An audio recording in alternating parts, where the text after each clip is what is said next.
to the breakdown. I'm your host, Diane Rembert, avid reader, award winning literary blogger, and the founder of Diamond's Literary World, which is my footprint in the literary industry. Today, I want to talk to you about a book that has been getting, it's a classic, but it's been getting a lot of attention lately. And this book is none other than Passing by Nella Larsen.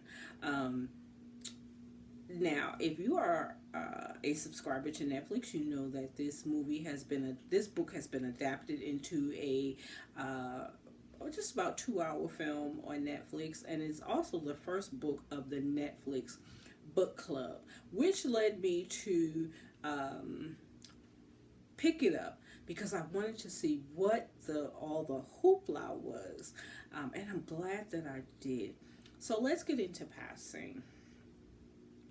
Um, as you may or may not know,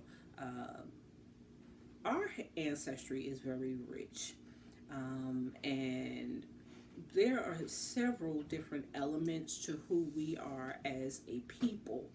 And there was a group of people that felt like in order to get ahead in society, they would pass for white, especially if they had the coloring, if you will.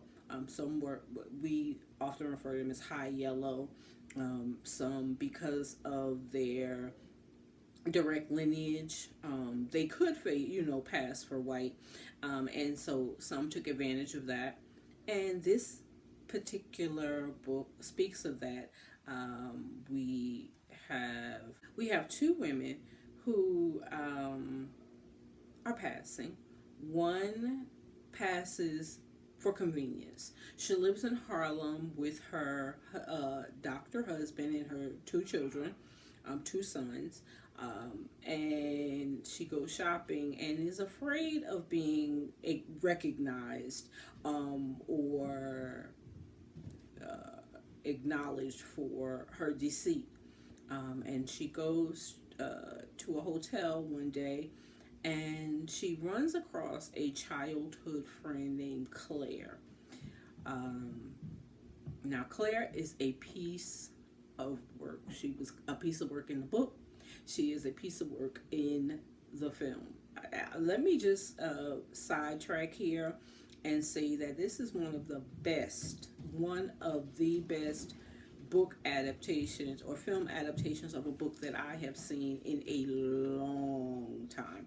I immediately closed the book and went to Netflix. And so let's get back to Clare. So Clare has her father, her mother and father are both deceased. She's raised by rich white aunts. Um, and so she is raised to believe that she is white.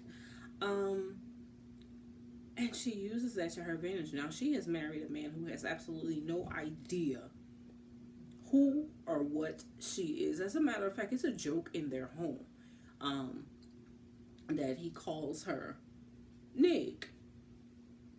Why do you ask? He explains it in the book, and also in the film, and it just blew me away. I also want to let you guys know that the book started off very slow. It was very slow for me, but it picked up right about midway, and then I became so intrigued, very intrigued. And for those who I've heard who have not read the book, but they've um, watched the film, they said that they felt the film was somewhat slow in the beginning. But again, I closed the book and went immediately to the film, so I knew exactly what was going on, and I was, I loved every single minute of it. Um, and so it just shows you what life was like for our some of our ancestors. Now, we're not that far removed from these people. I just want you guys to know that. So it is now sending me down a rabbit hole because I want to know more, because some of the excuse me, some of the questions that I have are um, the offspring of the men and women who were passing. What happens? Now, I know from several other stories that some choose not to have children, some are betrayed in childbirth uh, because this white man feels like he married this white woman. Why is this baby brown? Um, Children were abandoned. Some children were even killed because they were giving away the secret. In this particular book, we see that one woman is somewhat happy, but she takes advantage of her high coloredness, if you will. And another woman who is extremely unhappy with all of the benefits that she is receiving by using her high coloredness, if you will. And so, and I won't tell you which one is which, just know that there is something that happens throughout the book. You start to see where one is somewhat envious of the lifestyle of the other and wishes it upon herself, and will do just about anything to have this lifestyle until she's caught. And that's how the book as well as the movie ends. This book is probably like 160, 170 pages, but packed full of intrigue, packed full of drama, just packed. And I loved it, and I highly recommend it. Because it was so slow, it wasn't a page turner for me until, like I said, until about 50%. So I'm going to give it 5 stars. But please go and pick up this book and watch this film on Netflix. I want to know your thoughts down in the comment section. Please let me know if you had any questions.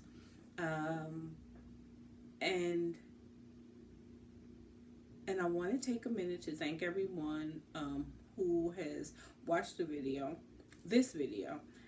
Thank you for subscribing to the channel. If you have not done so, please take a minute to do so now.